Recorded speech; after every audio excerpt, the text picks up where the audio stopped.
Hi everyone, welcome to the Big Lady of the Small House channel, and in today's video I'm gonna plant these bublets that I was given by my friend.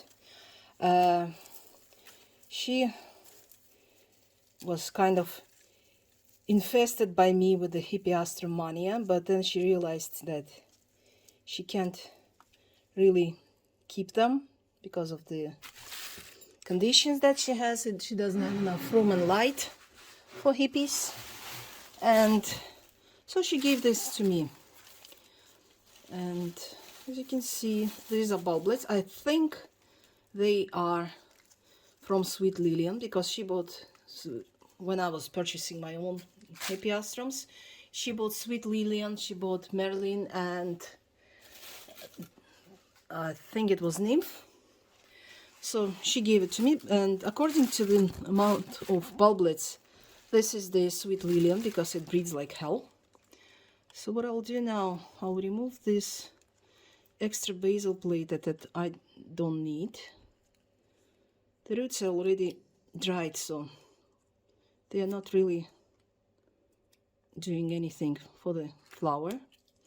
So I will remove that. That also will remove the potential pests that could be inside. And I think this one definitely not hippeastrum. As you can see, probably this is the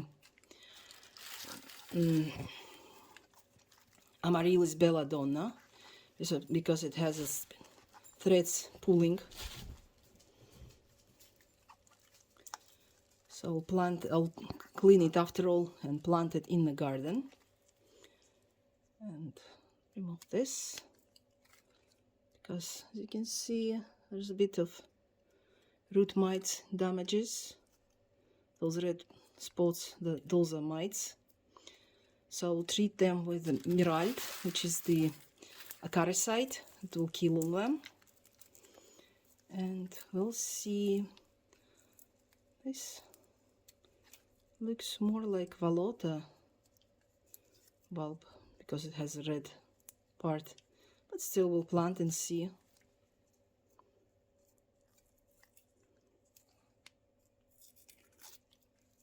Yeah, this one is definitely Vallota. I'll treat it the same way. Remove the basal plate, scrape off all the dry beads.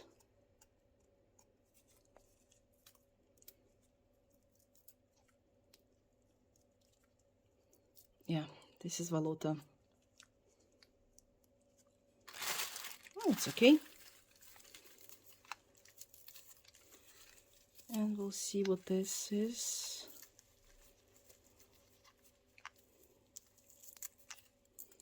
This is definitely, so as you can see, there's a rot inside, so I have to remove that to make sure that there's nothing rotting inside the bulb. Look at that.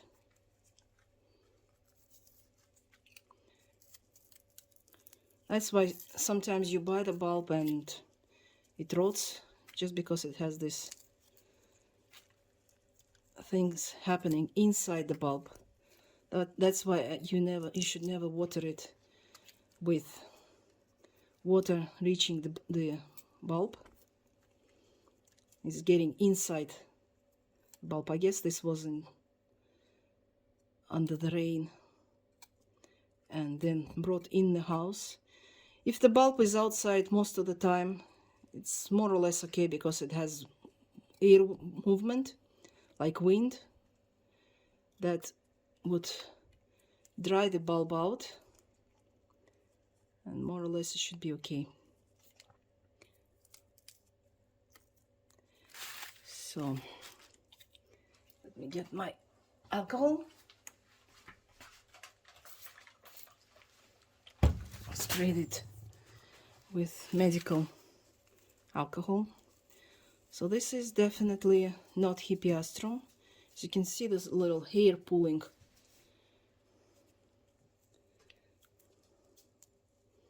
I'll still plant it in one pot, because I already prepared everything for them. And in autumn when I see that, and especially it has this fake stalk shaped of leaves.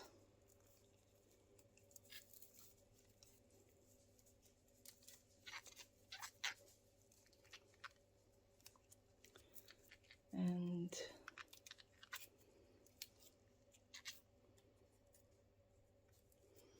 that would be okay for the summer. There's a 8-liter container. I'll show it later and I'll start planting, and they will grow there for the whole year.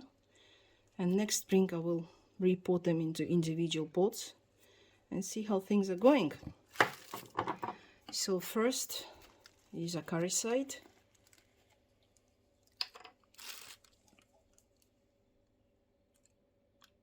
This is Mirald. For the plant treatment it's used diluted, I mean on leaves and everything, but for the bulb themselves I use it undiluted because it has the high accuracy rate, let's call it this way, so it will kill all the mites. That's one. I know that her plants are virus free, so I just treat them in one batch with the same gloves, but generally for different plants I use different gloves so I don't spread the disease from one plant to another. But they came from the reliable source. They've been in her house for 3 years, no sign of virus, so I'm okay with that. Palota.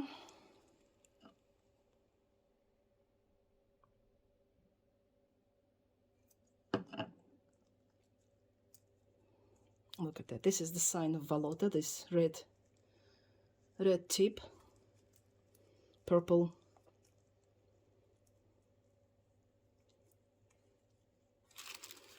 And finally, Amaryllis belladonna, or maybe licorice, but I don't think that she had licorice.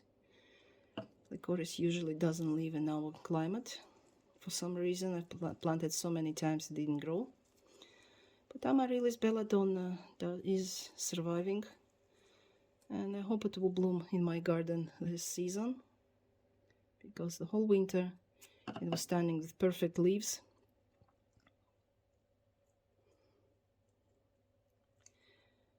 So this is part 1.